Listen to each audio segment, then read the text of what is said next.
सांगू का, वज गाढ वाहते आणि कुत्र रिकाम बिस्किट खाते.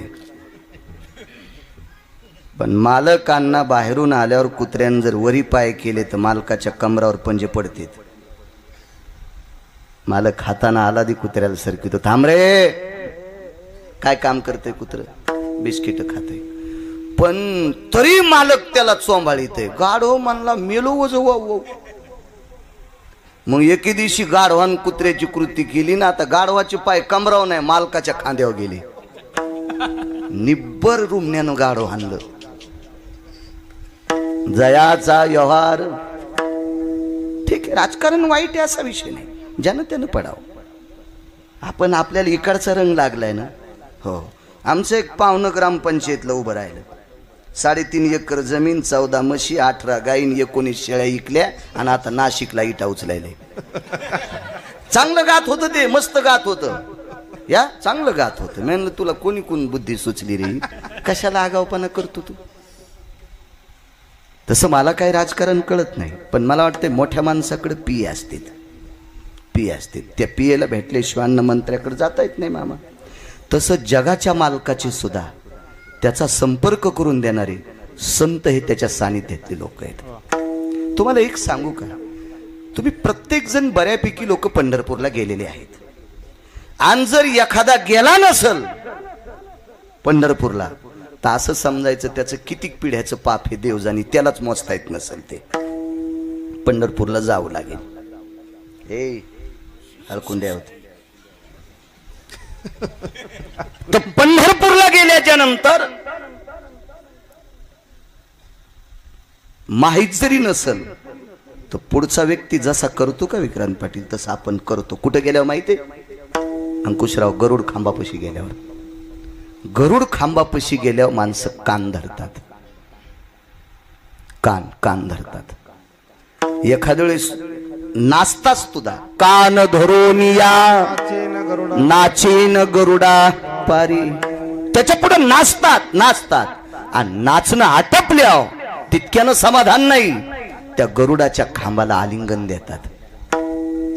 आणि अशी लिंता ज्याच्याकडे आहे, मग गरुड हा विटेवरच्या मालकाचा पिये. मग तो मालकाला सांगतो जरा हिशाबात हे घ्या पोटात. रगीलायला किंमत देत नाही. पहिली गोष्ट, विटेवरचा मालक संतांनी तपासल्याशिवाय जवळच येऊ देत नाही. धरावे संताचे ते पाय. अशा एका वैराग्याचं टोक काय गिरगावकर विचकीन. पात्रता तरी काय माझी त्या व्यक्तीचं वर्णन करायची, लायकी तरी काय माझी. वैराग्याचं शिखर आणि ब्रह्मचर्यातलं टोक. शुद्ध आचरती, अशा नाविन्यावर, अशा अधिष्ठितेवर, अशा व्यापकतेवर आरूढ असणारा एक संन्यासी. नुसता संन्यासी नाही, वारकरी संन्यासी. नुसता संन्यासी नाही, तपस्वी संन्यासी. नुसता संन्यासी नाही, नामधारक संन्यासी. किती पदव्या द्यायच्या. नुसता संन्यासी नाही, बुद्धिमतांवरिष्ठम. असा संन्यासी. त्या संन्याशाचं नाव जोशीबा मारुतीराय. असा पवित्र संन्यासी सापडलाय का बाईला. वारकऱ्यातलं शिखर होते ते. पैठणचे मालक म्हणायचे, एका जनार्दनी वैष्णव शिरोमणी महादेव, शिरोमणी महादेव, शिरोमणी महादेव. एका जनार्दनी वैष्णव शिरोमणी महादेव, शिरोमणी महादेव, शिरोमणी महादेव. पैठणचे मालक उपमा तर देतातच, पण अजून एक पैठणच्या मालकांनी वैयक्तिक पदवी दिली. योनी जन्मला मरकट तो वैष्णवा माझी अतिश्रेष्ठ, हनुमंत म्हणावया कनिष्ठ, ऐसा पापिष्ट कोण आहे. माझ्या वाणीत सांगू का, मारुतीरायाच्या बाबतीत जर कोणी विशुद्ध बोलत असेल तर कोण भडवा आहे. संत म्हणून उपहास ते संत म्हणून उपहास ते त्याचे पूर्वज नरका जाते त्याचे पूर्वज नरका जाते त्याचे पूर्वज नरका जाती त्याचे पूर्वज नरका जाते त्याचे पूर्वज नरका जाते. मालकांचा पुरावा आहे. दिसायला जरी मारुतीराय दिसत असतील पशुच्या योनीतले पाला खाणारे, पण अशा पवित्र संताचा जर कोणी उपहास करीत असेल, संत म्हणून उपहासिती त्याचे पूर्वज नरका जाती. माझं एक मत आहे, संतांचं अनुकरण न करणाऱ्या नालायकाला बलिणारे हलकट, संतांचं अनुकरण संप्रदायाचा नियम न सांभाळणाऱ्याला पैसे देणाऱ्याच्या पिढ्या नरकाला जातात. मी नाही सांगत, पुरावा आहे. दोघाशी पतन. पण जो आचरण सांभाळतो त्याला बोलू नका, रुपड्या देऊ नका. पण त्याचा जर उपहास करीत असताल तर पूर्वज नरका जाती. दोन्ही पाप सांगितले. संप्रदायाचा नियम सांभाळणाऱ्या भ्रष्ट व्यक्तीला आणलं तर गावाला कुपाटी लागत असती. ज्यानं पैसे दिलेत त्याला कोण्या नरकात टाका तर देवाला पण कळणार नाही. मी जर चुका करीत असेल आणि तुम्ही पाकिट द्यायले ना, तर माझ्या चुका तुम्हाला कळाल्यावर जरी तुम्ही दोघं पुन्हा यजमान होता असाल तर असं समजायचं तुमचंही शिक पिढ्याचं पापच उतू आलं. कळाल्यावर तर मारुतीरायच्या बाबतीत कोणाची हिंमत आहे वाईट बोलण्याची? अण्णा हरी नामे ढवळीले ही तुकोबारायांची योग्यता. पण तुकोबाराय सुद्धा शरण शरणजी तुम्हा आलो रामदूता एवढी व्याप्ती मारुतीरायची. आणि असे अधिकार संपन्न साधू, वारकरी, संन्यासी या सगळ्या गोष्टीने परिपूर्ण असणारी व्यक्ती चंद्रसेनेला प्राप्त झाली. लोटांगण घातलं बाईनं तिच्या मारुतीरायाच्या पुढे लोटांगण घातलं. अधिकारी लोक जवळ येऊ देत नाहीत. गाव जेले हनुमान बा, तुम्ही पण मारुतीरायाला लांबून नमस्कार करी जा. येड्यावानी करून त्याच्या तोंडाला पेडा नका लाई जाऊ, तुमच्या हाताने खात नसतो तो. माझं मत आहे नियम सांभाळायचे. नियम है का नाही? मला माहिती याच्याकरता तुम्हाला सांगतोय. तुम्ही माझ्यावर जीव लावता, मला लेकरा इतका जीव लावता, याच्याकरता तुम्हाला सांगतोय. नाही म्हातारी काय नांगर गुतला भंगिऱ्याला सांगायला काय घेणं देणं आहे की त्याच्याशी? मूर्खाला उपदेश करणं म्हणजे उपदेश करणाऱ्याची बुद्धी मातीत जात असते. क्रोधी अविश्वासी त्याची बोधा कैसा व्यर्थ पुली वाच्यासी नवनाय व्यर्थ पुली वाच्यासी नवनाय क्रोधी अविश्वासी त्याची बोधा कैसा व्यर्थ पुली वाच्यासी नवनाय व्यर्थ पुली वाच्यासी नवनाय. क्रोधी अविश्वासी त्यासी बोध कैसा व्यर्था फुली वाचा सिनो नये. भाऊ काका, मूर्खाला उपदेश करणं मूर्खपणाचं टोक असते. माझ्या मावल्यांनो, मारुतीरायाला कधी पण दुरून महिलेनं नमस्कार करायचा. परमार्थात अति सोंग आणणाऱ्याला किंमत नाही बरं. लय सोंग आणले काय लोकांनी. खरं तर सोंग सपादत नाहीत असा एकच संप्रदाय, त्याला वारकरी संप्रदाय. येथे नाही खोटा चालत परिहार, येथे नाही खोटा चालत परिहार, येथे नाही खोटा चालत परिहार, येथे नाही खोटा चालत परिहार. दानसी अंतर पांडुरंगा, दानसी अंतर पांडुरंगा,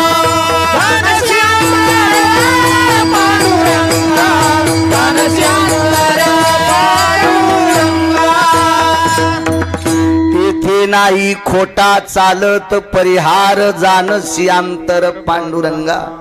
पाठांतर खूप आहे अण्णा. काल जे पाडवा झाला का माझ्या माईंनो, कालच्या पाडव्याच्या दिवशी ग्रामदेवतेला करदुडा आणि सुपारी वल्ल कुंकू करून, कणकीचा दिवा करून मारुतीरायाला गावातल्या घरातल्या पुरुषांनी काल ओवाळीत असते पाडव्याच्या दिवशी. राहिला असेल तर आज यमदिती आहे. आपल्या मुलाकडं कणकीचा दिवा, मुटका, एक करदुडा, सुपारी, फार काय झालं तर विड्याचं पान मारुतीरायाला समर्पित करत असतात. फार मोठी शक्ती त्या मारुतीरायाकडे, फार बलाची देवता आहे ती. आणि अशी बलाची देवता एका बाईला दर्शन झालं. बहु अवघड नवल सांगायलो, हा नवल नवल नवल सांगायलो, रामायण नाही सांगायचं, नवल सांगतोय. आज नवल आहे मालकांचं. आज त्याच्या नवलाचं वर्णन करायचं यांना. बाईनं 50-100 फुटाच्या अंतरावरून लोटांगण घातलं. तर बाई साधी नव्हती वारकरी बुवा. बाई घरात होती तो रकत तिच्या दारात संन्याशी लोळला. कोण महाराज आहे अण्णा? एखाद्या बाईला बघून तिच्या दारात अंगाला तवा का फरच्या थोड्याच होत्या? ऐस तू पाटील. सारवण सडा, शेणानं सडा टाकलेला अंगण. भाऊ काका लोळला महात्मा मारुतीराय. कारण ती बाई नवऱ्यावर देवापेक्षा जास्त प्रेम करीत होती. हो, तिचा एक पुरावा सापडलाय. तिने तेज कांती प्रसन्न केला, तो तियेच्या चरणावरी लोळला. चंद्रसेना मनती तियेला, नैवम गिरगावकर लिखितम. मी लिहिलेलं तुम्ही 4-2% माझ्यावर प्रेम करणारी माणसं नखाते साहेब मानताल, आमचे गिरगावकर म्हणते. पण विक्रांत पाटील जे पुराण वाचतेत का ते भंगीरायला मानित नसते. नव्हे माझी वाणी पदरी, नव्हे माझी वाणी पदरी, नव्हे माझी वाणी पदरी, नव्हे माझी वाणी पदरी. तुका म्हणे ऐसे आहे हे पुराणी, नव्हे माझी वाणी पदरी, नव्हे माझी वाणी पदरी, नव्हे माझी वाणी पदरी. तुका म्हणे ऐसे आहे पुराणी, नव्हे माझी वाणी पदरी, नव्हे माझी वाणी पदरी, नव्हे माझी वाणी पदरी. दारात लोळला संन्याशी. आवाज सलीमजी थोडासा आवाज. दारात लोळला, दारात. मारुतीरायाला सूर्य विचारत होता, अंजनी नंदन तुम्ही राक्षसाची बायको आणि हिच्या दारात लोळायले? कारण 2 होते अण्णा. एक तर मालकाचं काम करायचं होतं प्रभू रामचंद्राचं, ते नाही सांगणार कारण आज गरज नाही ते सांगायची. एक काम. आणि दुसरं काम होतं जी आपल्या नवऱ्यावर अतूट प्रेम करते तिची देवावरी, देवावर सत्ता असते तिची, देवावर. देवावर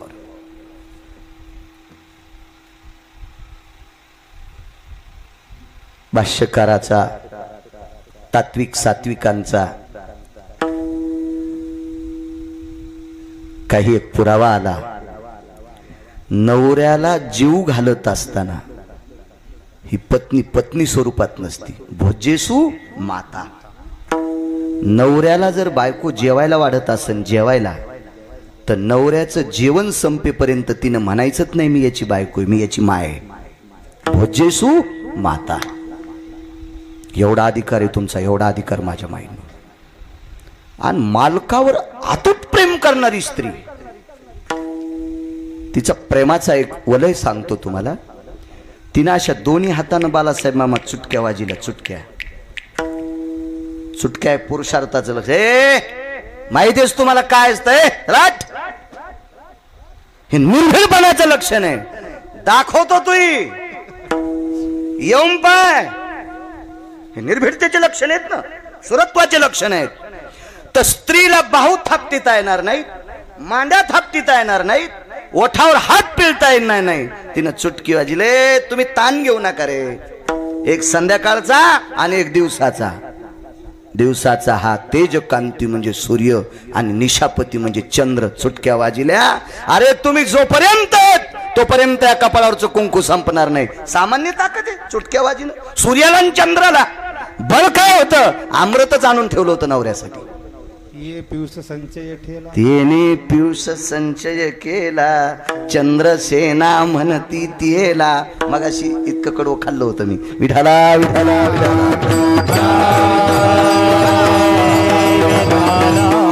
किती क्वालिटीचा मोबाईल असला ना तर कधी कधी हँग होते. हे बी लय फिरू फिरू कधी कधी होतो हँग, एखादं कडवं जातं इकडं तिकडं. तिने पियुष संचय केला. पियुष म्हणजे अमृत वारकरी. तिच्या नवऱ्याला जर कोणी मारायला आलं, रक्ताचे जितके थेंब तयार होतील तितक्याचे तिचे पुन्हा मालक तयार होत होते. बाकीचे मेले तरी एक जित आहेच, मरूच देत नव्हती ती. आणि आशाबाईच्या पाय ज्या मातीला लागले त्या माती आपल्या अंगाला लागाव ही मारुतीरायाची अपेक्षा म्हणून लोळणच घेतलं तिच्या दारात. आणि तिनं 100 फुटाहून प्रणाम केला आणि मारुतीरायाच्या कोर्टात केस टाकली. तुमच्याशिवाय देव भेटत नाही असं पुराण आयशे वेद देती. संतवीन प्राप्ती नाही, आयशे वेद देती ग्वाही, ऐसे वेद देती ग्वाही, ऐसे वेद देती ग्वाही. संतवीन प्राप्ती नाही, ऐसे वेद देती ग्वाही, ऐसे वेद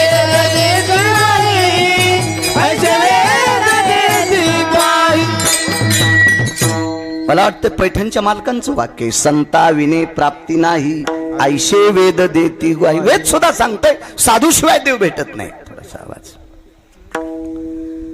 बाईनं आपली केस टाकली कोर्टात. एक विनंती मारुतीराय, तुम्ही ज्याचं भजन करता ते मला भेटावा. अपेक्षा केली. चांगली अपेक्षा करणं कधीच पाप नसते. अपेक्षा गोड केल्या पाहिजे.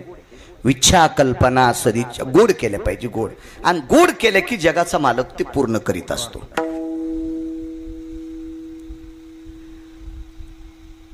वैचारिक पातळी ढासळून ज्या अपेक्षा करतो त्या अपेक्षा देवालाही आवडत नाहीत, संतांनाही आवडत नाहीत. देवाला आवडावा अशा अपेक्षा. ठीक आहे, तिला देव आवडा काही वावग नाही, आवडत जावा देव. पण देव इतका आवडला, प्राणा भयो याप्तिम ललाट प्रपटले कुमकुम मार्जितम यज्जायते पती परमेश्वराय नमः. मला पती म्हणून देव पाहिजे. अण्णा अर्ज केलं मारुतीरायाकडं. मारुतीरायाकडं दुसरा एक तिनं शब्द टाकला, आपण म्हणताल ते ऐकते पण मला देव पाहिजे. देव पाहिजे. अपेक्षा असतात. आम्ही एकदा बैल घ्यायला गेलो थाळीच्या बाजारात. बैल घ्यायला गेलो, चांगले बैल होते, छान. त्यानं आम्हाला 3,20,000 रुपये त्याची किंमत सांगितली. सांगत असते त्याला काय, आता सांगताना कोणाला सांगायला बनावत लागत असते. काटाळ वांगे चांगले आहेत, गावरान आहेत. पुढचा म्हणला 1.5 रुपये किलो, तुम्ही लगेच म्हणता हा हे फवाऱ्याचे आहेत. घी म्हणता मोल उतरेन, दिदी म्हणता मोल चढे. हा निसर्गाचा नियम आहे, व्यवहाराचा नियम आहे. चला म्हणलं आपण एवढे बैल घेऊन आपण फिरतो, इकडे तिकडे फिरतो. याची जराशी जर सोय कमी झाली तर हे बैल आपले 1.5 लाखाला पण विकणार नाहीत पुन्हा. कारण चांगल्या वस्तू त्यानं वापरावा. किमान दिवसात एकदा तरी आखाड्यावर मालकानं जावा. त्या मालकाला जरा बाकीच्या गोष्टीचा जोर असावा. फक्त पोळ्याच्या दिवशीच ज्याला जोर येतो का त्यानं हे आगाव जोर नाही डोक्यावर घेतले पाहिजे. विठाला विठाला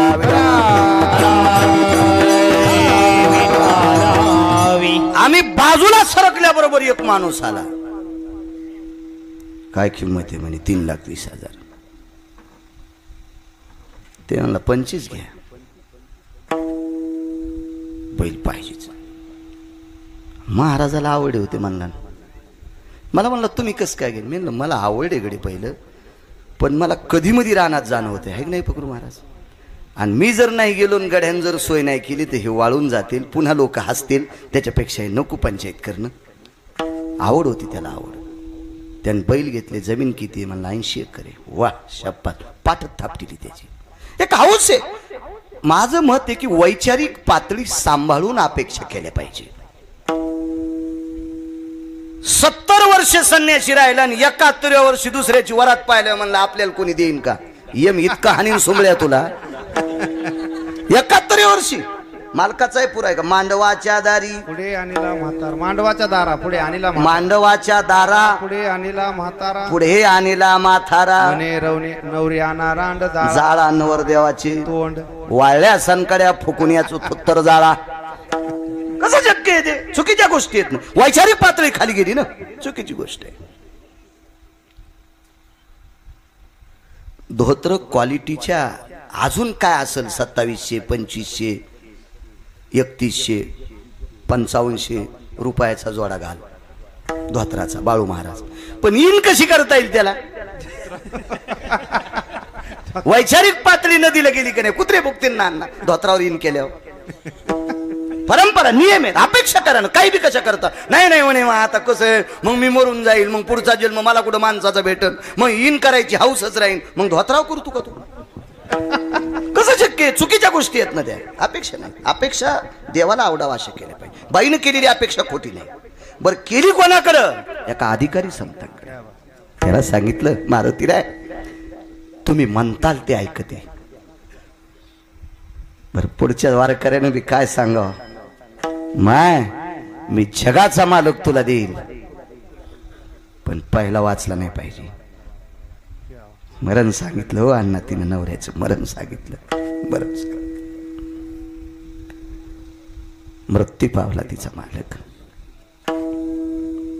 जाता जाता मारुतीरायाची शेपटी धरली. बाई काय साधी नव्हती, उपटून घेतली शेपटी. बघा रामेश्वरला शेपटी नाही मारुतीरायाला, शेपूटच उपसून घेतली. साधी बाई का? तिची देवावरी सत्ता. नवल सांगतोय नवल. मालकाला विनंती केली, मालक एक लक्षात ठेवा, एक तर तुमचा प्राण माझ्यामुळे वाचलाय एक, आणि दुसरी गोष्ट तुम्हाला प्राप्त करण्यासाठी कपाळ पांढऱ्या परातीसारखं केलंय. अशा बऱ्याच गोष्टी आहेत, पण दोनच सांगतो. एक तर माझ्यामुळे तुमचा प्राण वाचलाय. अमृताचा कलश कुंभ सांगत नव्हती तर मालक वाचत होते का? काय शक्य? असे कोटीराम जरी जन्माला आले असते तरी हिंमत नव्हती तिथं. देवानं स्वतः मारुतीरायाच्या पुढं शरणागत हार पत्करावी की आता मी संपलोय, आता बघ तू अयोध्येचं काय येतं. मग विचार करा, जिनं ललाटीचं कुंकू पुसून याला प्राणदान द्यावा, फक्त एकच अपेक्षा, तू माझा होय. जाता जाता विटेवरच्या मालकानं सांगितलं, माफ कर, मी तुझा नाही होऊ शकत. मर्यादा पुरुषोत्तम एक पत्नी व्रत होतं, तो त्याच्या सत्तेवर आरूढ होता. आणि तिथं जर त्यानं त्याची सत्ता मातीत घातली असती ना, त्याचे नियम, तर आज आपल्याला राम नावाची व्यक्ती आवडली नसती. राम अवतार आवडतो कशामुळे माहितीये का? एका तिळा इतकी सुद्धा चूक झाली नाही. तो अवतार रामप्रभूचा आहे, चौकटीतला अवतार रामप्रभूचा.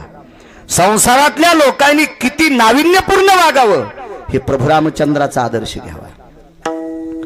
अहो एकाला राज्य देण्यासाठी बिना चपलाचा 14 वर्ष फिरावा आणि हे बापानं सांगावं, आणि तो बापाचा शब्द पूर्ण करण्यासाठी पितृआज्ञा शास्त्राची भाषा, पण बापाच्या आज्ञेकरता बिना चप्पलचं फिरावं, सामान्य नाविन्य असेल ते? हा चौकटीतला अवतार रामप्रभूचा. सांगितलं, माय मी माझा नियम नाही मोडू शकतो. यानं पायाच्या अंगठ्यानं तिचा पलंग मोडला होता. मारुतीराय बुद्धिमतान वरिष्ठ.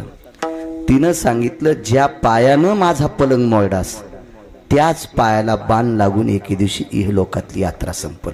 आणि द्वापार युगात भिल्ले विंधिले शारणधर, त्याच अंगठ्याला बाण लागला आणि प्रभास क्षत्रावर जगदानंद कंद जगतपती द्वारकाधीश कृष्ण परमात्मा भागवत सांगते तिथं निज धामाला गेले.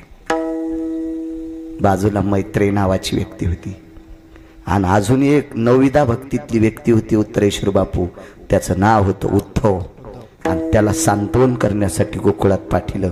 म्हणून उद्धवा जा सांत्वन कर जा गोकुळवासी जनांचे. भागवत सांगते भागवत. देवानं हे स्वीकारलं, मरेल पण नाही तुझा स्वीकार करणार, नाही स्वीकार करणार. मारुतीरायाच्या शेपटीनं 16 योजनाचा पर्वत उचलतोय. ताकद किती असेल शेपटीत त्या? मारुतीरायाच्या शेपटीनं सुशेन नावाच्या डॉक्टरचं घर उचलता येते. ताकद किती असेल त्या शेपटीत? मारुतीरायाच्या शेपटीनं 14,000 राक्षस मारता येते. ताकद किती असेल त्या शेपटीची? मग एवढी मोठी बलशाली शेपटी जिने एका शकंदात तोडून घ्यावा, हे हिचाच पराक्रम आहे. माझ्या कपाळावरचं कुंकू या शेपटीनं पुसलंय म्हणजे भुंगे त्याच शेपटीनं मारले होते अण्णा. भुंग्याचं पंख शेपटीच्या गोंड्यात सापडलं होतं.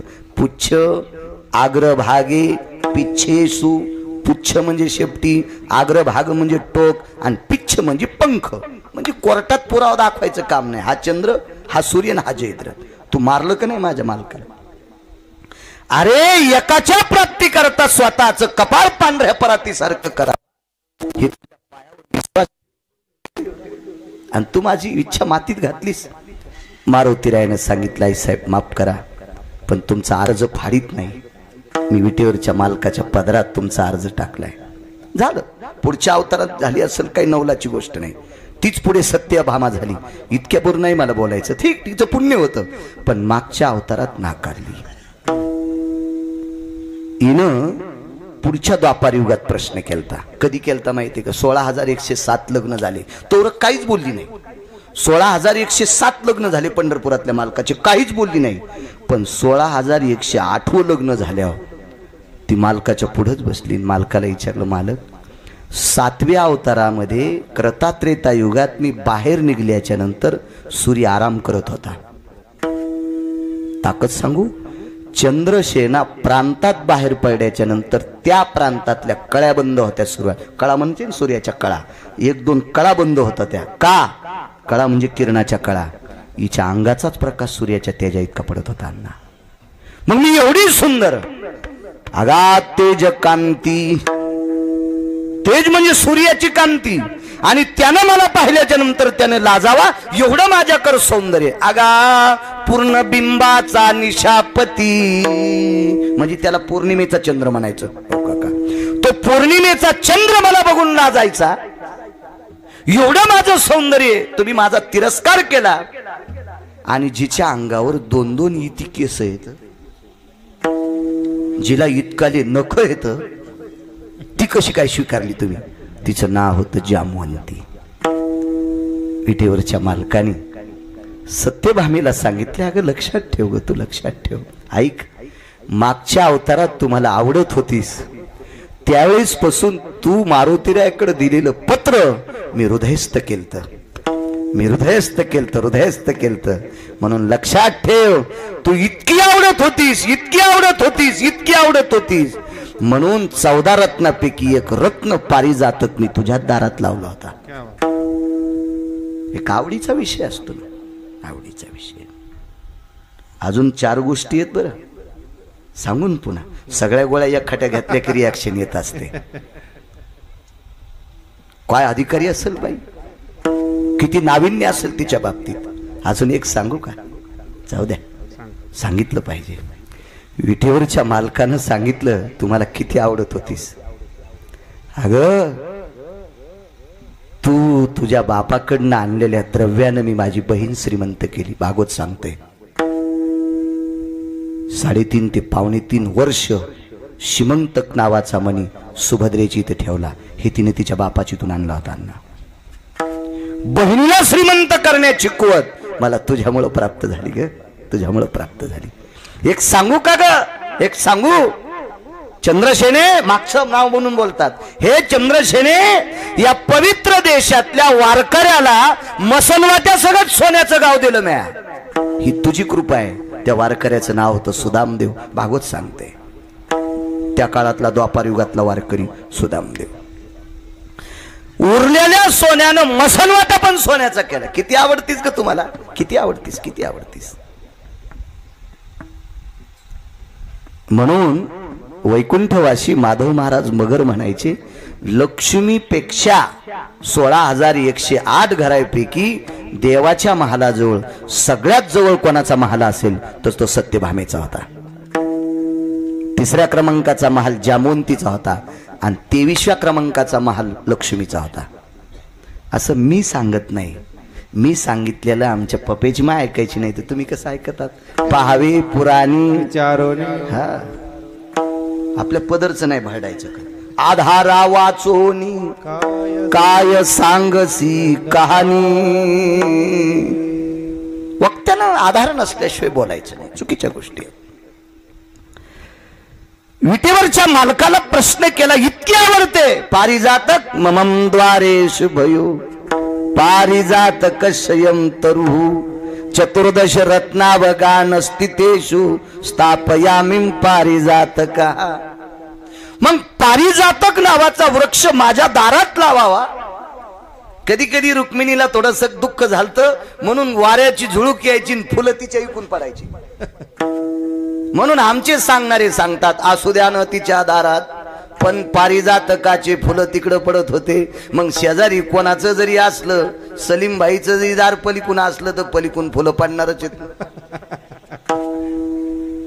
पडूच शकते, त्याच्यात काय विषय, याच्यात इतके काय नवलाची गोष्ट सांगायची गरज नाही. पण दारात तिच्या लावलाय हे महत्व आहे की नाही. 14 रत्नापैकी पारिजातक 14 रत्नापैकी पारिजातक सुरा धन्वंतरी चंद्रमा. हे मंगलाष्टक ब्राह्मणाला म्हणू देत मोकारे. आता ह्या मधल्या मोकाऱ्याचीच जास्त जास्त चालायलेत. हो ताई ग बाई ग यम तुला इतका हानीन भडव्या. शास्त्र म्हणेल ते सांडावे, राज्य ही तृण मानावे. मला असं वाटतंय कशातही नाटक करा, पण आपल्या संस्कृतीत नाटक नकोय. ज्याचं ज्याचं लग्न राहिलंय का त्या तरुणाच्या बुटासकट पाया पडतो. तुमच्या लग्नातली मंगलाष्टक शास्त्र शुद्ध म्हणायला लावा. नाही असू द्या ना, म्हणू द्या एखाद्या वारकऱ्यानं जर म्हणले, पण शास्त्र शुद्ध मनानं जे संप्रदाय सांगितले ते म्हणा. हे स्पीकरवाला मुसलमान माणूस आहे, मी सांगतो ते जाऊ द्या खड्ड्यात. पण कीर्तन झाल्यावर या सलीम भाईला विचारा, तुमच्यामध्ये भंगार जमा करणारा तरी मुसलमान नियम मोडीतो का लग्नातले? नाहीत मोडीत. इतकी नियमाची चौकटी त्यांच्या. पण मला सांगा, 16 संस्कारापैकी एक संस्कार आहे आपलं लग्न. काय भरडीत उग वाळू जात्यावर, तिचं का पीठ पडत असतं का वाळू दळल्यावर? मूर्खपणाचं टोके. तुम्हाला सांगतो, लग्नामध्ये सर्व देवता असतात. अग्नी आली म्हणजे सगळ्या देवता आल्या. आपल्या प्रत्येक देवता अग्नीच्या मुखातून जेवत असतात. म्हणून हवन करताना प्रत्येक देवतेला आमंत्रित करायचं. नवरात्रीतलं हवन असेल, वास्तुशांतीचं हवन असेल, लेकराच्या शांतीचं हवन असेल, एरवी जे यज्ञ असतात त्या प्रत्येक याच्यात जी आहुती टाकल्या जाती ती देवाच्या नावानं टाकल्या जाती, त्या देवाच्या. आणि अग्नीत आहुती टाकायची म्हणजे अग्नीच्या मुखानं जेवत असतात. सप्तपदीच्या वेळेला अग्नी असतो. शिस्त असं. मला असं वाटतंय सप्त्याला दम नाही, भागवताला दम नाही, रामायणाला दम नाही, आणि आपले गोंधळ सुरूच. देवाला आवडत नाहीत ते गोंधळच येत नाही. देवाला आवडतोय तो गोंधळ असावा. हा, देवाला आवडत नाही ती सारा गोंधळच. ते असे नाही काम करायचे, चुकीच्या गोष्टी आहेत त्या. शिस्त असली पाहिजे, शिस्त. चला, मला सांगायचं पारिजातक 14 रत्नापैकी एक. मी एवढी आवडते, मग माझा त्या अवतारात तिरस्कार का केला? ऐक ग ऐक, मी स्वतंत्र नव्हतो. मी तुझ्याशी लग्न करावं पत्र हृदयस्थ केलं ग, पत्र हृदयस्थ केलं. मारुतीराय दुःखी झाल्याच्या नंतर त्याच वेळेस त्याच्या अंतःकरणावर अधिराज्य गाजावं असं गोरस त्याला वाक्य सांगितलं. पवन सुद्धा काळजी करू नको रे हनुमंता, पुढच्या अवतारात तिच्याशी लग्न करीन. मी त्यावेळेला एका संन्याशाला वचन दिलं ग, विचार तू मारुतीरायला, विचार विचार विचार विचार मारुतीरायला. मारुतीरायनं खुन्या बऱ्यापैकी गोष्टी सांगितल्या. हे रामायणात नाही बघायचा तुम्ही, रामायण हे भागवतातही पाहायचं नाही. पुन्हा भागवत पाहिल्यावर रामायण पाहिल्यावर म्हणताना दोन्हीच गवसलं. मग बाळू महाराजाला का तुरीत पात्यात थोडं गवसलं, कापसात थोडं गवसलं, त्याच्याकडे दुसरं वाचित जा. मग एवढं माझ्यावर नितांत प्रेम. मग तुला सांगतोय ना मी मागच्या अवतारात स्वतंत्र नाही, पुढच्या अवतारात इतकी नखावाल्या 2-2 इतकी केसावाली विश्वात एकानंही मान्य केली नसती. माणसानं पण नाही, सामान्य माणसानं नाही, संध्याकाळचा ठिकाणा नाही त्यानं पण मान्य केली नसती. यांना आसोलीन कशी मान्य करीन? आणि जगाच्या मालकानं मान्य केली. मला सांगा, सूर्याच्या कळाजीच्या मुळे थांबतात, चंद्राचा प्रकाश तिच्याकडे बघून थांबतोय. इतकी सौंदर्य स्वीकारली नाही आणि इतकीच नखवाली स्वीकारली. यालाच मालक नवल म्हणतात. नवल केवळे केवळे, नवल केवळे केवळे.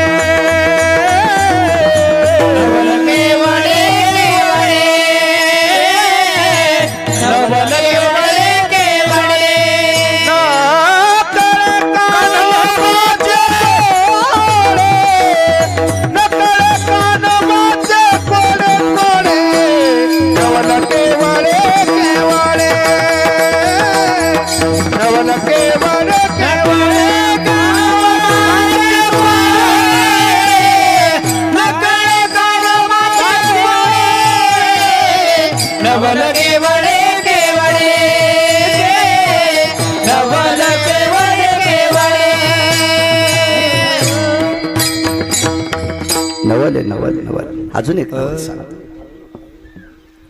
एका बाईनं स्वतःच मुलाचं प्रेत पंढरपुरातल्या मालकाच्या दारात ठेवलं, वैकुंठात ठेवलं, वैकुंठात. मुलगा मारला पंढरपुरातल्या मालकाने आणला, रामप्रभूंनी मारला. आणि मुलगा मारल्याच्या नंतर मुलाचं प्रेत पांढऱ्या कपड्यात बांधलं आणि त्याचं गाठोडं प्रेताचं त्याच्याच दारात ठेवलं. एकच विनंती केली, उलट नको रे देवा, देवा मी एकटीच आहे रे, एकटीच आहे. माझी उतार वयातली काठी रे, मला याच्याशिवाय कोण सांभाळीन रे देवा. देवा माझं ऐक रे देवा, ऐक ऐक ऐक. आणि देवाला तिनं कितीतरी पावत्या दिल्या, त्याच्यातली एक पावती सांगते, ती महत्वाची पावती आहे.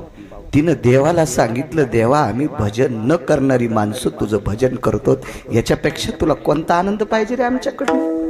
आम्ही लाहुर, चसे, चित्र, रानडुकर मारणारे शिकारी माणसं आहेत. आम्ही किराताच्या वंशातली माणसं आहेत. आम्ही मूळतः शिकार करणारी माणसं आहेत. आणि माझ्या मुलानं हे सगळे गोष्टी सोडून तुझं भजन करायला सुरुवात केली रे, आणि तू त्याला मारतोस. करतुम अकर्तुम शक्ती आहे तुझ्याकडे, तू याला चेतन कर.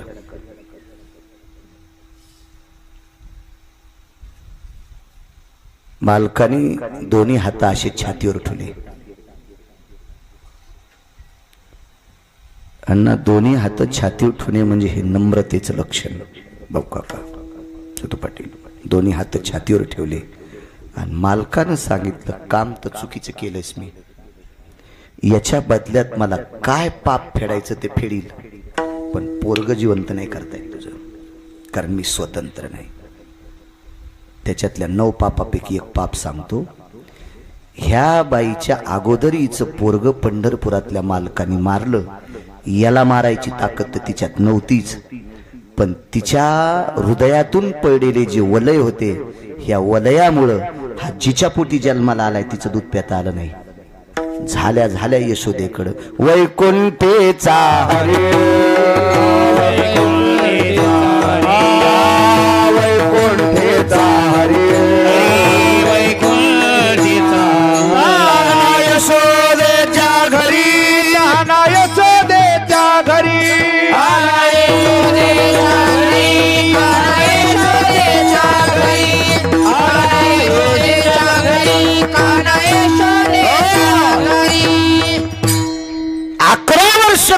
दिवस जिनं पोटात वागवलंय तिच्या सानिध्यात नाही.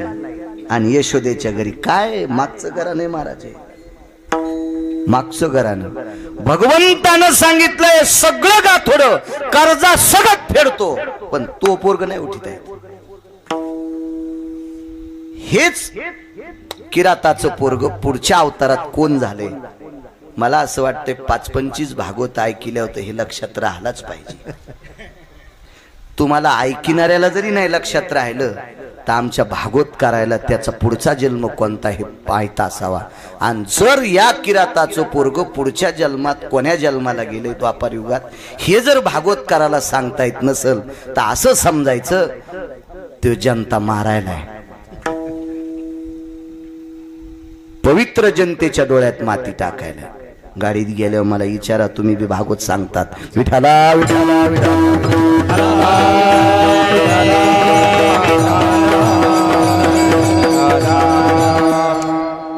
अधिराज्य कमवलं त्यानं, पुढे इतकं दिलं त्यानं, पण उठिलं नाही. हो उठिलं नाही. ऐका आता नवल. कुळामध्ये भजन नसताना भजन करतय त्याची पाठ थापटा. बाळू महाराजाचं पोरग जर 2-4 श्लोक म्हणत असेल तर लय नाही गुरमळायचं. नाही हो, बाळू महाराजाचं पोरग श्लोक म्हणतंय, अरे म्हणू दिन त्यानं, त्याचा बापच म्हणतोय म्हणून पोट्ट म्हणतंय. त्या पोराची पाठ थापटा ज्याचा बाप माळकरी नाही, ज्याचा आजा माळकरी नाही, ज्याच्या कुळात कोणाला माळ नाही, परमार्थ नाही, आणि त्याच्या कुळातलं जर पोरग भजन करीत असेल तर त्याची पाठ थापटा. अरे परंपरा नसताना भजन करायला अशा काही पाठ थापलेल्या पाहिजे. तर विटेवरच्या मालकाला तिने विचार केलं, देवा ठीक आहे रे, वानरायन भजन केलं पण मारुतीरायाची संगती होती. बा तुझी येणे संगती उद्धरिल्यासी वानर पंगती, मारुती रायाच्या संगतीत धाव दगड भजन करीत होते, त्याबद्दल दुमत नाही. पण तिनं सांगितलं, अरे ज्याला नेसायला पण पाखराच्या पखाची लंगोटी होती. कशाचे कपडे आले? पाखरं मारायचे, त्याचं मांस खायचं आणि त्याचे पंख एका मोळाच्या दोरीत गुंतून, मोळ नावाचं म्हणजे पोळ्याच्या दिवशी बैल दर्भ असतं ना, दर्भ म्हणजे मोळ देवा, ह्या दर्भाच्या कारीनं ते पख विणून मग लोकलज्जा निवारणार्थम त्यानं त्याचे वस्त्र करावा. मग अशा कुळात जन्माला आलेलं पोरग तुझं भजन करते, तुझी जाती किती? ते म्हणलं, बाई ह्या पोरानं माझं भजन केलंय, ह्या भजनाची पावती किती विधात्याला लिहिता येत नाही, हे मला सुद्धा कळतंय, पण उठिता येत नाही. बोलीला वाल्मिक, मी स्वतंत्र नाही ना ग, मी स्वतंत्र नाही. आणि एका बाईनं भाकरी खाऊ घातल्या अण्णा, आणि त्या बाईचं पोरग आंघोळीला गेलं आणि आंघोळ करता करता समुद्रात बुडालं. आणि त्या बाईला जाता जाता सांगितलं, तो भाकर खाऊ घातलीस ना, तू उपकार कशाला ठू, मृत पुत्र जीवविला महर्षी सांदीपनींचा पुत्र. आओ त्या टोकाचं वजन विधात्याला वजन करता आलं नाही, भक्तीचं भाऊ काका नाही उठिता आलं का? स्वातंत्र्य नाही. आणि पुढे गुरूंचा पुत्र उठिला म्हणून मालक नवल म्हणतात.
ब्रह्मांडाच्या मालकाचं नवल आहे.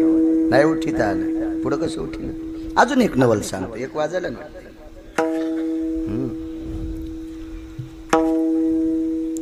सातव्या अवतारात पुतणीचं लग्न ठरलं अण्णा.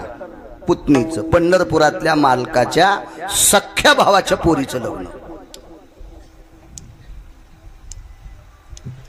सोयरी कितीतरी लोकांना आणली, पण एका श्रीमंताचं पोरग म्हणलं लग्न मीच करणार तिच्या संग. त्याच्या श्रीमंतीचं वर्णन वारकरी संप्रदायातल्या आधारीव लोकांनी केलंय. तुका म्हणे ज्याची त्याचं पोरग. नवरदेवाला नवरी आवडली, पण पोरीच्या बापानं सरळ सांगितलं मला तुला द्यायचीच नाही.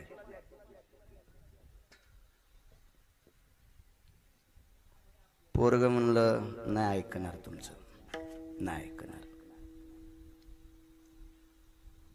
नवरीच्या बापानं दादाला सांगितलं, दादा म्हणजे पंढरपुरातले मालक रामचंद्र प्रभू, बघा बघा थोडं लक्ष घाला.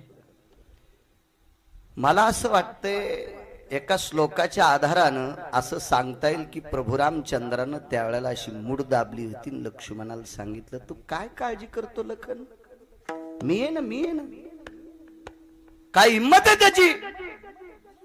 आणि हे दोघं झोपीत होते त्यावेळेला. तदेव लग्नं सुदिनं तदेव तारा बलम चंद्र बलम तदेव विद्या बलम दैव बलम लाभस्ते श्याम जयस्ते श्याम कुतस्ते श्याम परा. आज काय ब्राह्मणच पुढे काय ताण घ्यायचा, आपला पेपर क्लिअर व्हायला असं समजायचं. लागलं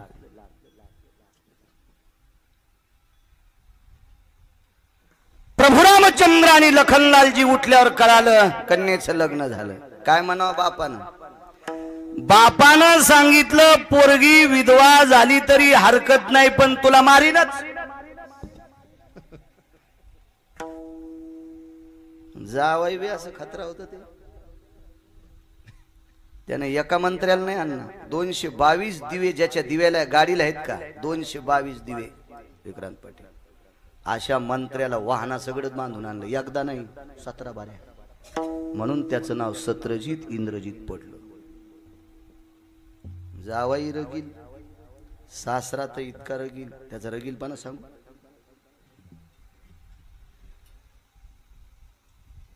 सासरे म्हणले मी तुला मारणार, तर जावाई म्हणला मी तपस्वी जावाई आहे, मी काय असा आयऱ्या गायऱ्या नाही. हो, काय आयरे गैरे अशीच रुपा भळभळली. बापाला 3 मजली घर आणि ही त्याच्या प्रेमात पडीन येड्या बाबली डबं घेऊन चालली. ते म्हणला मुलगी चांगली आणि पठ्ठ्या बी चांगला, ज्याच्या बापाला सोन्याचं गाव आहे आशाचं पोट्टे म्हणले, ज्याच्या बापानं 33 कोटी देवता बंदीत टाकले आशाचं पोट्टे, ज्याच्या बापानं काशीतले मालक प्रसन्न केले आशाचं पोट्टे. किती उपमा द्यायच्यात तुम्हाला.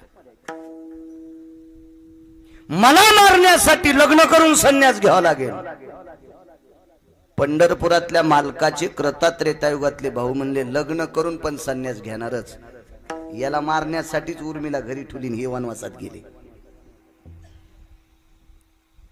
ठीक आहे म्हणले, संन्यास घेतला लग्न करून तरी चालेल, त्याबद्दल दुमत नाही, पण उपवासी राहावं लागेल.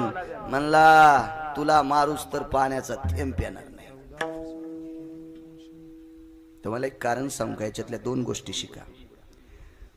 लक्ष्मण प्रभू रामचंद्राची सेवा करण्याकरता वनात गेले याबद्दल मी नाही म्हणणार नाही, पण लक्ष्मणजीला वनात जाण्यासाठी त्याला न आवडणारं कट्ट मारायचं होतं म्हणून गेले, हे पण लक्षात ठेवा. कधी कधी कारण लक्षात ठेवा. तुम्हाला एक सोपा कळेल रुचेल असा पुरावा सांगतो. तुम्ही प्रेम करता ना सगळी लोक माझ्यावर, मी तुमच्या ऐकण्यासाठी कीर्तन घेतो, येतो कीर्तनाला बालासाहेब मामा, पण पाकिट तर घेतोच ना. स्पष्ट बोललं पाहिजे माणसाने. हातातल्या बांगड्या आरशात पाहायच्या नाही, हातीच्या कंकणा दर्पण कासया. म्हणजे एवढा चोमाळेपणा नाही, नाही मला ते लयत मानते म्हणून जातो, मग नारळ बी घेऊ नको ना. तो या मान्याला तिथं किंमत देऊ.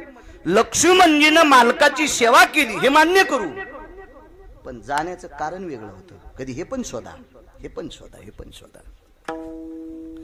मीच एक पुरावा देत असताना प्रभू रामचंद्रांनी सीताई साहेब फळं खात असताना फळं आणून द्यायचं काम, धुवायचं काम, सोलायचं काम, वाढायचं काम लक्ष्मणजी करत होते, पण ते दोघं फळं खाताना त्यांच्याकडे पाठ करीत होते.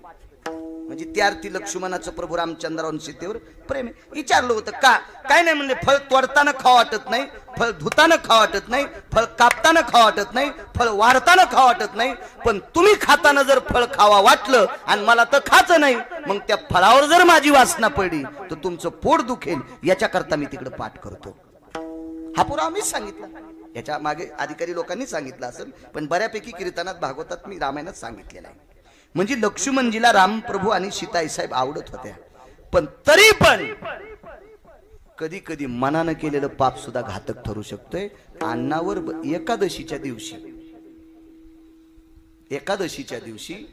एकादशी आपण धरली आणि कोणी जेवत असेल तर आपण मनात निग्रह केला पाहिजे, आज एकादशी काय हरकत, उद्या का उजाडणार नाही का? दूधपोळी काय खातो, तुपपोळी खाऊ उद्या द्वादशीला, असा निग्रह करून एकादशी धरायची. पण ते खाताना जर हटावून जीभ फिरीत असेल तर समजायचं एकादश कुत्र्यान धरली. भाषा जरा गावरान वाटली असेल विक्रांत पाटील, पण पुरावा ऐका. तुम्ही जर शेतात गेले तर शेतावर आखाड्यावर जेवायला बसा. आखाड्यावर जेवायला बसल्याच्या नंतर कुत्रं पुढे बसलं पाहिजे, तर कुत्र्याला तुकडा फेकायचा.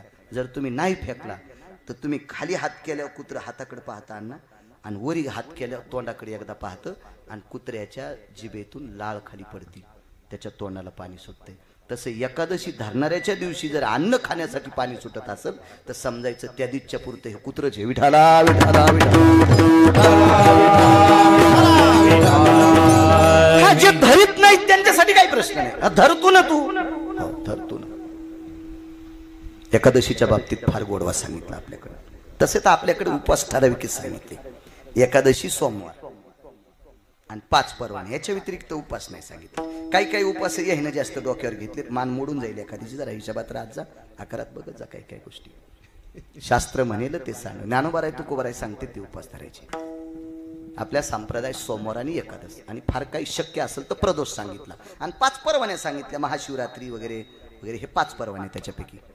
बाकी उपास संप्रदायात नाही सांगितले. धरता ते जग त्याच्या मनाचा मोठेपणा आहे. आता काय कोणाला किती पकडता येते त्याच्या ताकदीनुसार ते पकडित असते. लवंगाव मंगळवार धरिती, साऱ्या लोकायचा मंगळवार केला असतो, आणि तू काय लवंगाव मंगळवार धरिती. सासूला नीट बोलणं, सुनाला नीट बोलणं, सुन सासूला नीट नाही, मालकाला नीट बोलणं, काय मंगळवार लवंगाव धरला काय, खारकाव धरला काय, इतका येडा आहे का तुला देव मानायला?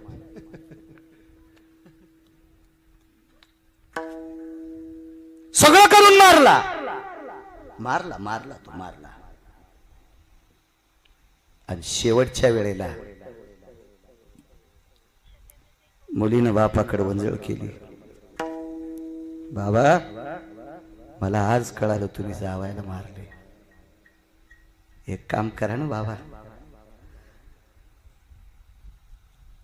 ज्यानं तुमच्या भावजेला त्रास दिलाय तो तर मेला ना, ज्यानं तुमच्या भावाला त्रास दिलाय तो तर मेलाय ना. आता लक्षात घ्या, जावाई श्रद्धेनं तुमचे पाय धरील, त्याचा पुनर्जन्म पुन्हा करा, आणि माझ्या कपाळावर कुंकू वापस आणा.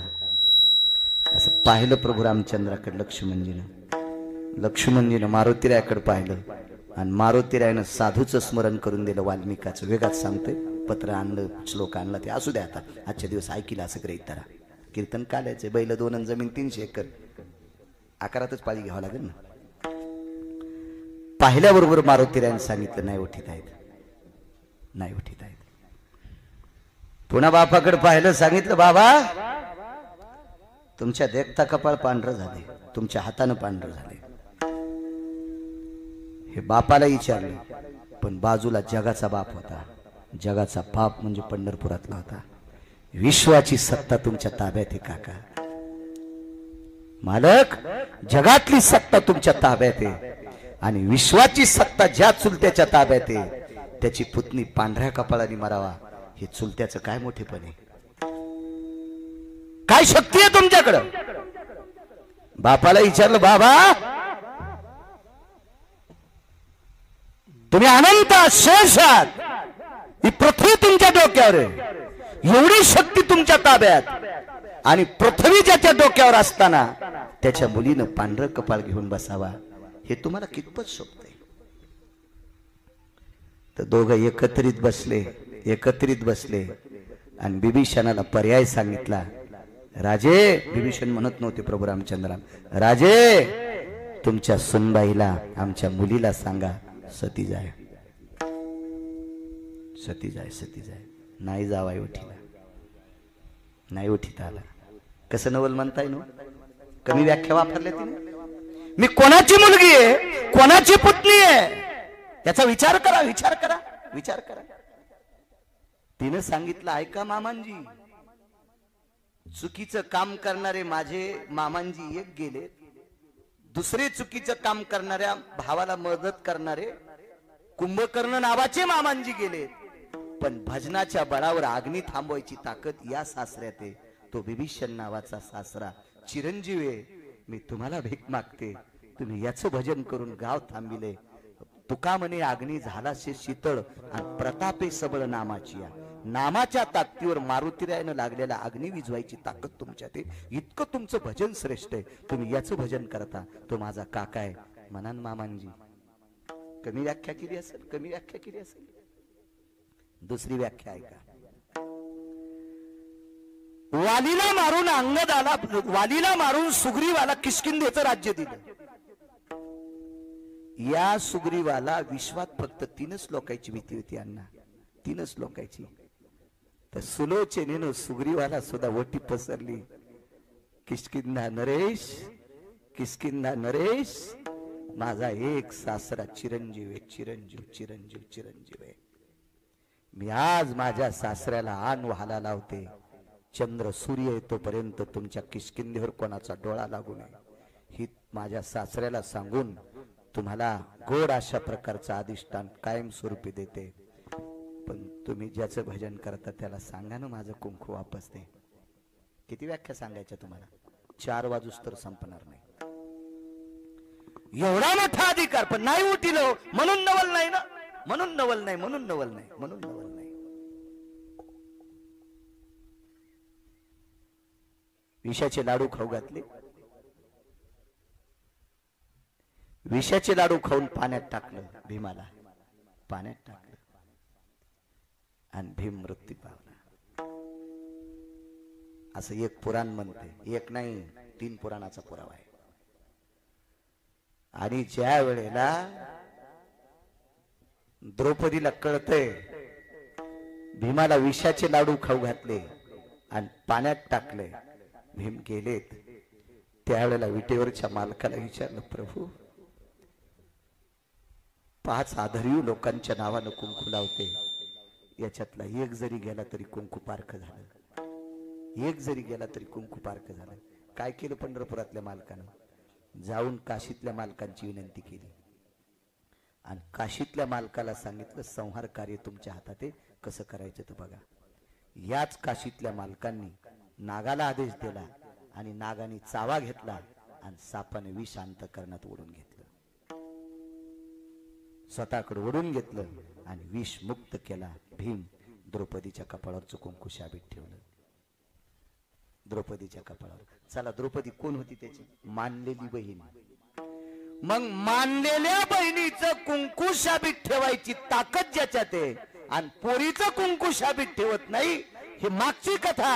आणि मानलेल्या बहिणीचं कुंकू शाबीत ठेवलं म्हणून मालक नवल म्हणतात. नवला केवाडे केवाडे, नवला केवाडे केवाडे, नवला केवाडे केवाडे,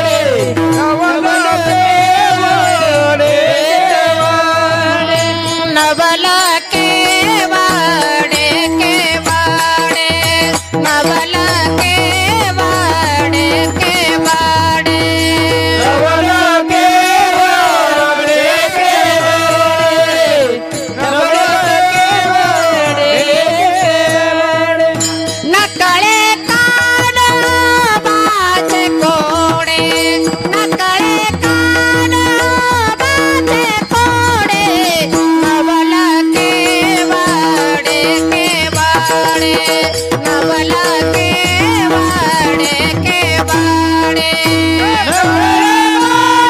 बाचे कोडे, नकळे कान बाचे कोडे, नवला केवाडे केवाडे, नवला केवाडे केवाडे, नवल केवडे केवडे, नकळे कान्होबाचे कोडे.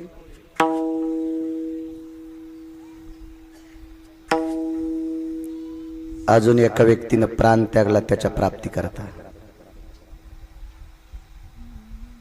त्याला पाहिल्यावर डोळे झाकले. शेवटचा पुरावा आता, शेवटचा. माणसं ताटकळून बसले. रोज इतकीच येत होते का? आज काय पैसे गावसणार आहेत का?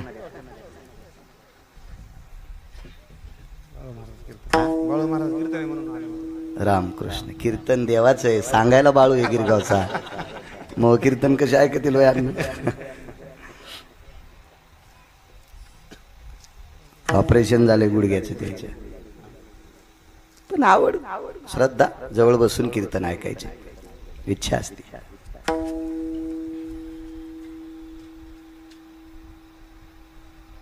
किती नवल महाराज, किती नवल.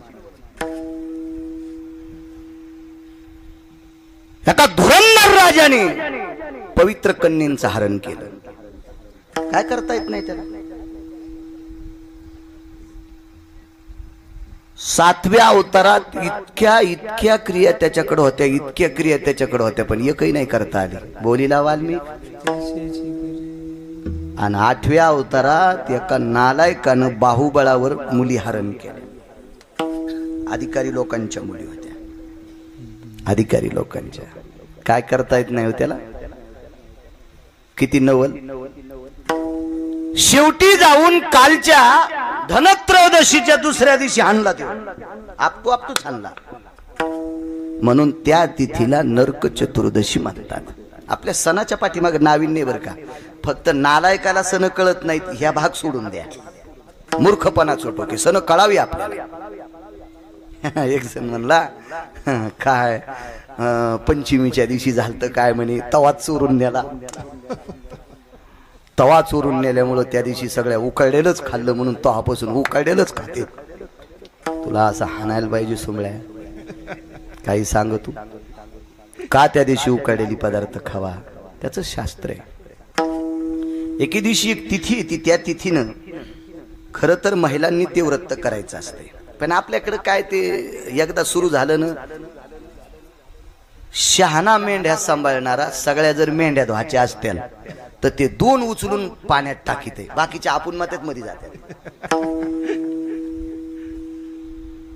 तसे काही न दुकानं लावले, त्या दुकानावर हे गिऱ्हाईक सुरू झालं. एक विशिष्ट प्रकारचं व्रत आहे भाऊ काका. त्या दिवशी बैलाच्या कष्टातून प्राप्त झालेलं धान्य खात नसतात. ती एक तिथी आहे, ती तिथी. पण ते कोणी करायचं, कशा करता करायचं, याचा सुद्धा नियम असते बरं का. त्याच्यासाठी सुद्धा शास्त्र आहे, पुरावा आहे त्याच्यासाठी. आपल्याकडे जी गोष्टी करावी ना ती करणार नाही, आणि ज्या गोष्टीला काही तथ्य नाही का तिला जास्त तथ्य ते देणार.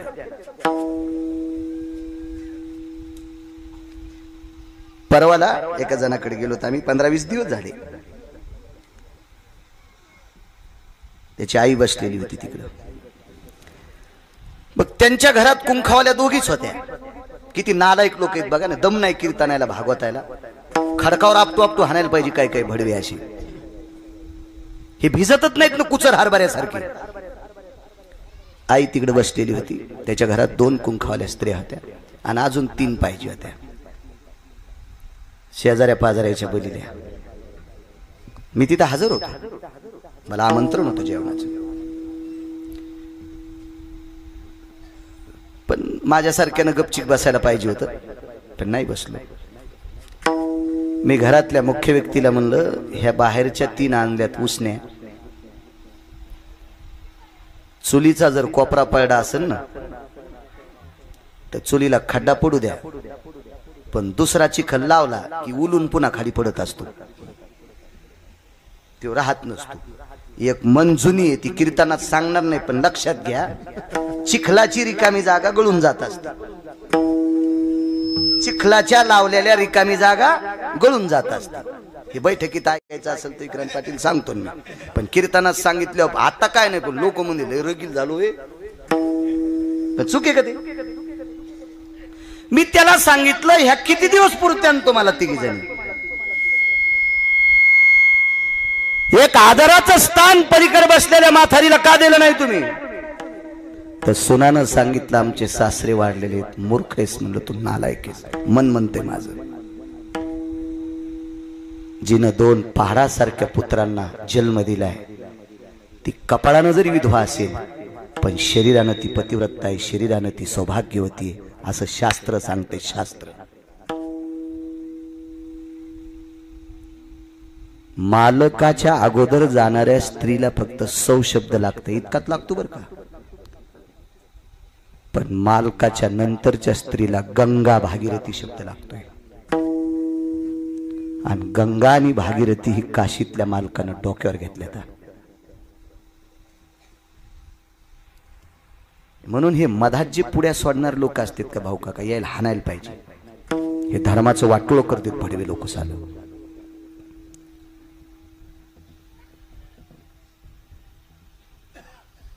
अशा काही स्त्रियांनी जगाच्या मालकाला विनंती केली, मालक मालक जात राहिलेत माझे, पण भौमासुराने माझ्या कन्येचं हरण केले, काय करता येईल तुम्हाला, करता येईल तुम्हाला. तर विटेवरच्या मालकाने त्या साधूच्या पत्नीला प्रणाम करावा.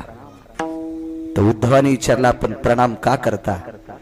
तर त्यावेळेच वाक्य पंढरपुरातल्या मालकाचं, मी नुसता प्रणाम करतोय, पण आमच्यातली एक देव व्यक्ती सबदेवों के बाबा भगवान शिवशंकर त्यांनी यांना डोक्यावर घेतले, म्हणून गंगा भागीरथी शब्द तिथून आलाय. शहाणा जर पत्रिका छापायला गेला ना तर गंगा भागीरथी नाव टाकतोय. विधवा स्त्री मृत्यू पावर शास्त्र आहे त्याच्या पाठीमागे. पत्रिका छापायला यडगळाने गेलंच नाही पाहिजे. विठाला विठाला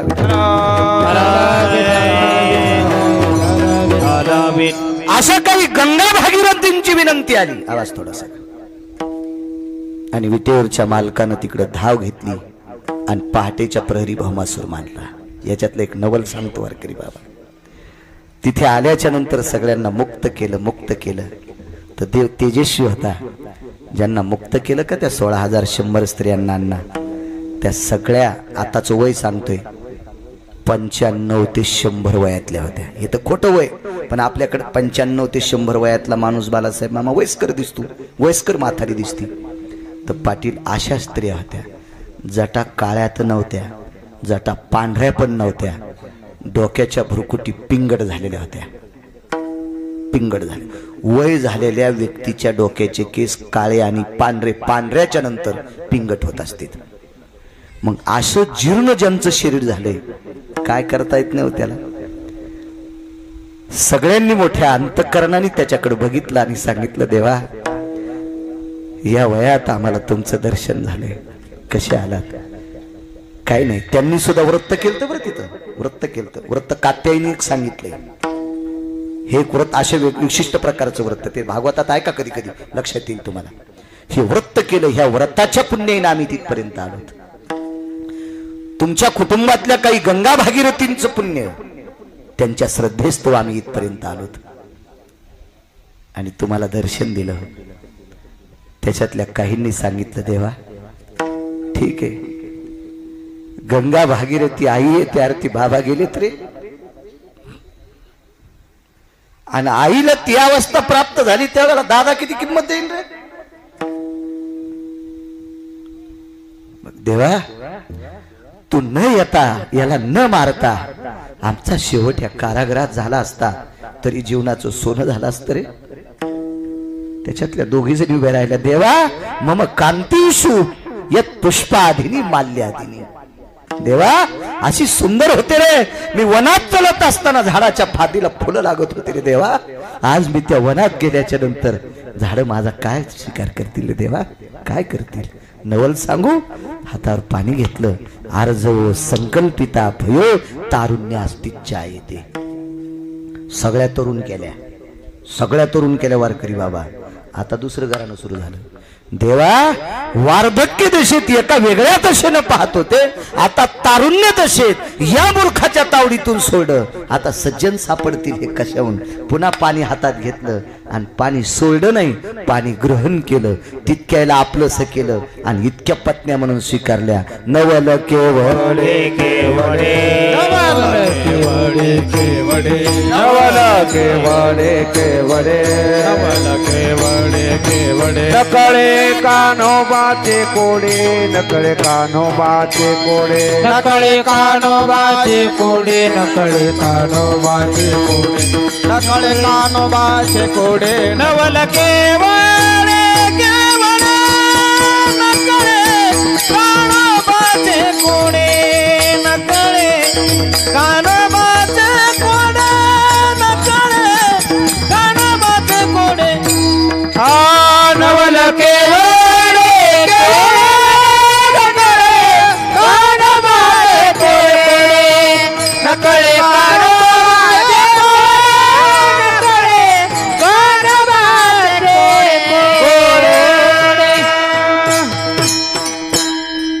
एक 2 मिनिटातला पुरावा सांगतो, संदर्भ लक्षात आला पाहिजे. ज्या वेळेला अण्णा शबरीनं पंढरपुरातल्या मालकाचे क्रता त्रेतायुगात पायावर देह ठेवला, त्यावेळेला शबरीच्या जटा पिंगळ झालेल्या होत्या. गोलोकाची प्राप्ती दिली, पण मारुतीरायाची विनंती होती, हिला पूर्वदशेला नेऊन तिथं पाठवा ना. हिला गोलोकातली खुर्ची देता नाही, चांगल्या चांगल्याला भेटत नाही. मग हिला गोलोकातली खुर्ची दिली. इतकं तुमचं प्रेम आहे हिच्यावर. हिच्या पायाखालची माती एका सरोवरात टाकल्यावर सरोवर शुद्ध होतं, इतकं हिच्या पायात ताकद आहे, एवढी शक्ती हिच्यात. मग हिला त्या दशेला आणा ना. विटेवरच्या मालकानं सांगितलं आणता येत नाही. आणि जटा पिंगड झालेल्या स्त्रिया तरुण केल्या, तिला नाही करता आलं. याला नवल म्हणायचं. नवल केवडे केवडे नकळे कानोबाचे कोडे. उढोबार कुमाई उबार कुमाई उबार कुमाई उबार कुमाई उबार कुमाई. जगदानंद कंद जगतपती द्वारकाधीश कृष्ण परमात्मा मथुरेत जन्माला आले. जन्माला आल्याबरोबर 8 वर्षाचं वय आहे, मूर्ती आहे 8 वर्षाची, 8 नावात स्वीकार आहे. आणि देवकीच्या पोटी क्रमांक सुद्धा 8वा आहे आणि अवतार सुद्धा 8वा आहे.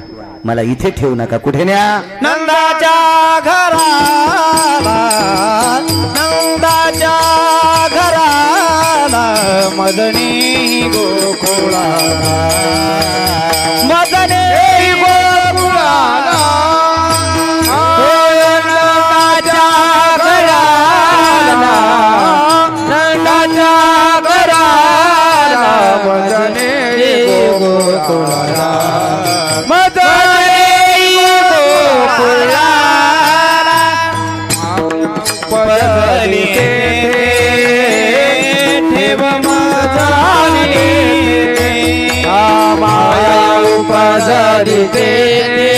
देवी मदानी ते नंदाच्या घराला नंदाच्या घराला मदनी गोकुळाला मदनी गोकुळाला नंदाच्या घराला नंदाच्या घराला मदनी गोकुळाला मदनी गोकुळाला. मला तिकडे घेऊन जा. आणि प्रभूला घेऊन गेले. वेळ संपल्यामुळे नवलाच्या गोष्टी आता संपू आपण. 2,500 नवल आहेत. नारदासारखा भजन करणारा सापडेल का? नारद तुंबर सांब गायन करीती. नारदाला स्वर होता, नंबर 1चा स्वर होता, पण पंढरपुरातल्या मालकाने एकदा बेदखल केलं नारदाला. तसा एखादा म्हणत असेल मला चांगलं गाता येतं, पण सुमळ्या तू नियम पाळतो का संप्रदायाची भडव्या? तुला स्वर चांगला दिला असेल, फक्त नियम पाळतो का तू? तंबाखू खातू, गुटके खातू, बरमुडे घाली तू, तुला यम नागडं करू करू हानील. तुला गाता येतं म्हणजे लय चांगला झालास का? संप्रदायात नियम पाळतो त्याला चांगलं म्हणत असतात. जामवंताच्या कुळात एक आसोलीन जन्माला आली आणि त्या काळातल्या नारदानी जवळ, शंकरांनी जवळ घेतलं होतं नारदाला. नारद तुंबर सांब गायन करी. सांब म्हणजे भगवान शिवशंकर. भजन तिथून सुरू झालं. नारदासारख्या व्यक्तीला 3.5 मिनिटापुरता काम उत्पन्न झाला, म्हणून नारदाची बाई झालती, बेदखल केलं. पण पशुच्या कुळात असताना काम सांभाळला. या नारदाचा विना दगडा ताटून बसतोय नवनीत नावाचा राग गायल्याच्या नंतर. इथं चांगलं वागणाऱ्याला किंमत आहे. अरे स्वर तर तमाशातल्या लोकांना कुठे वाईट होते, लोकनाट्य लोकांना कुठे स्वर वाईट होते, फिल्मी सृष्टीतल्या लोकांना कुठे स्वर वाईट आहेत, त्यांचे स्वर चांगले आहेत. वारकऱ्याला स्वर नसावा असं म्हणत नाही, नसला तरी चालेल, पण आचरण गोड आहे त्या वारकऱ्याला मानायचं. नुसता स्वर चांगला असेल आणि चुकीचे काम करत असेल त्या भडव्याला मानित असताल तर तुमच्या घराला कुपट्या लागतात. विठाला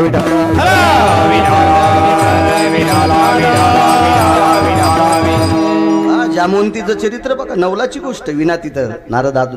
मग ते काय जाऊ द्या प्रकरण, आता ते आहे का नाही, कौरक सांगायचं, काळा करायचा आपल्याला.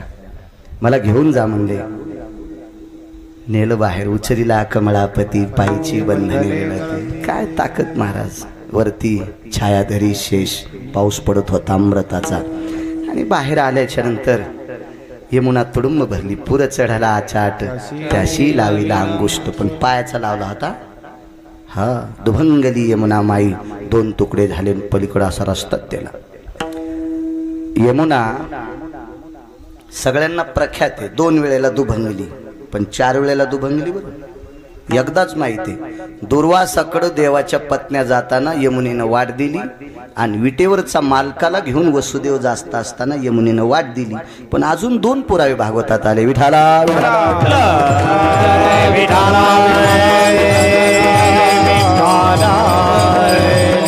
सौभाग्यवती स्त्रीचं वर्णन केलं. मधातून स्त्री भांग पाडती, भारताची स्त्री मधनं भांग पाडती.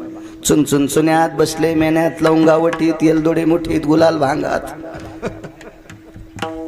भांगात चुनचुन चुन्यात बसले मेन्यात, येलदोडे मुठीत, लवंगावटीत, आमके आमके बसले दाटीत, तर कशी जाऊ पान सुपारी वाटीत.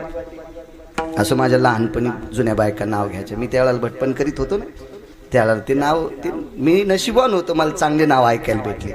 आता नाव असेच. औदुंबराच्या झाडाखाली दत्तात्रयाची मूर्त, ते बसले पूजेला, तर मी देते तीर्थ. काय तू तीर्थ देतील, तो काय तीर्थ घेण्याच्या लायकीचा आहे हो, आणि तू काय देते तीर्थ सगुणा. याचे नाव असेच. अत्तर तेलाची बाटली, अंतर खोल, साडे झाले, सुन्मुख झाले, आता तरी बोलू तू हपिना पाडणारे, पण जरस थांब. कशी बोलन इतक्या लोक आहेत, हे असले नाव. चांदीची सायकल, सोन्याच्या तारा, रावसाहेब आले फिरून, तर कोणते शिंग घालतेत वारा. मी म्हणलं त्याला कोणीच वारा घालीन, काय तू नाव घ्यायला पाहिजे. काय अशी नाव, पांचित नाव काय त्या काळात नाव घ्यायच्या बायका. बाबा काय नाव होते ते, जुने नाव शिका. हे असं इकी ते नाव आलं, ते नाव आपली चवनच होता त्या नावायला. काही नाव कशाकाने देवळीत काय काने ठुलन, तिकून आलं डुकरन, त्याने दिली ढुसणी, हागाव धंदे असे कुठं नाव असते. ते गेले खालतन, मी आले वरतन, तिकडे नाही बोंबलत जाशील का तू तशी. असे काही नाव. काळ गोड होता महाराज, खरंच सुसंस्कृत काळ होता. काय सत्यनारायण झाल्यावर जुन्या बायका नावं घ्यायच्या, काय ते नाव होते. वैभव होतं त्याच्या पाठीमागं, वैभव. अशी फेकाफेकीची सध्या नाव आहे. चला, जुन्या स्त्रिया जशा भांग पाडा, अशी दुभंगली यमुना माई. पहिल तिराला पोचले, एक दरवाजा उघडा होता, गाईचा दरवाजा. गाईवर प्रेम करा. एखादी गाय दारात असावी, प्रेम करा. काळ फार गोड आलाय सज्जनांना. सूर्याच्या ओझन स्तराची शंका आहे. या सूर्यनारायणाचा ओझन स्तर स्थिर ठेवण्याची ताकद फक्त 2च पाठीत. एक देशी गाईच्या गोऱ्ह्यात आणि देशी गाईच्या पाठीत. त्या गोऱ्ह्याच्या पाठीत आणि गाईच्या पाठीत हा स्तर स्थिर ठेवण्याची ताकद आहे. फार मोठी प्रचंड शक्ती आहे. गरज आहे, काळाची अत्यंत गरज आहे. त्या गाईच्या दरवाज्यातनं आतमध्ये शिरलेमध्ये ठेवलं. माया घेतली. ती माया तिकडे गेल्याबरोबर हातातली निसटली, सांगितलंय तुला मारणारा माझ्या अगोदर जन्माला आला. सर्वांना ह्या कथा सगळ्या ज्ञात आहेत. मग पहाटे यशोदाई साहेब उठतात, तर रात्री तर दाईनं मुलगी सांगितली ना, आता मुलगा कस काय. फिरविले दोन्ही कन्या आणि चक्रपाणी. ही सगळी मायेची लीला होती ती. लगेच गोपी एक धावे एकी पुढे, वाटी ताटी सुंटवडे. गवळण म्हणती गवळणीला, पुत्र झाला यशोदेला. तिथं जनाबाई हजर होत्या. सुविनीची गलबल झाली, दासी जनी भेल घाली. स्वतः आईसाहेब हजर होत्या. काय ते नाविन्य असेल. मग गवळणी त्या तोंडा भुललिया, भगवंताच्या